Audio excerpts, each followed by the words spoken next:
Lalelani-ke nilalelisise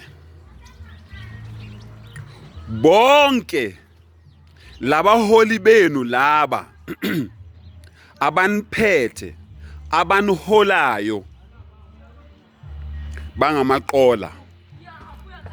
1 2 bathwele bonke labaholi benu abaniphethe bangamaqola. Okwesibili, bathwele. Uma ngabe niyangiphikisa ukuthi bathwele, ake nibabuze ukuthi lama ringi la abawafake ezandleni amakhulu anemidwebo eyahlukene okungewona amaringi omshado awani. Abanye bafaka amaringi, abanye bafaka amawashi, abanye baphetha amawaladi, abanye bafaka amabhande, abanye bafaka imigexo ezintanyeni, abanye bafaka ama-bracelet. Awani ngoba akuwona awomshado. Nike nababuza yini ukuthi awani. Ayelani ke nginitsheleke. Mina ngiyenzile i-research ngabo. Ningizwe kahle. Angeke ngisababala ngamagama baningi kakhulu. Angeke ngisababala ngamagama baningi kakhulu. Bagcwele ko-America, bagcwele yonke indawo labantu laba aba-under i-Illuminati, aba-under i-Satanism ngamaringi ngazo zonke lento lezi enginibalela zona. Ithi nginitshele nikisiminya-ke seqiniso leli ningafuni ukulazi.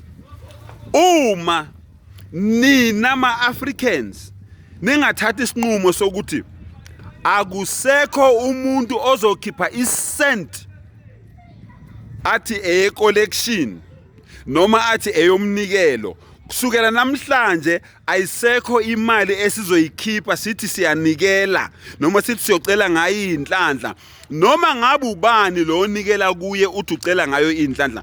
Namhlanje leyo mali wena uyagcina ukuyikhipha.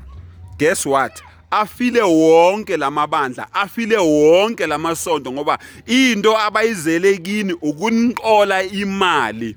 Bafuna le mali yenu baku business. Abasebenzi baku business dependa kule mali le enibanika yona. Uma nina le mali le ningayivala, afile wonke lamabandla, wonke, angikhathali ukuthi liphi.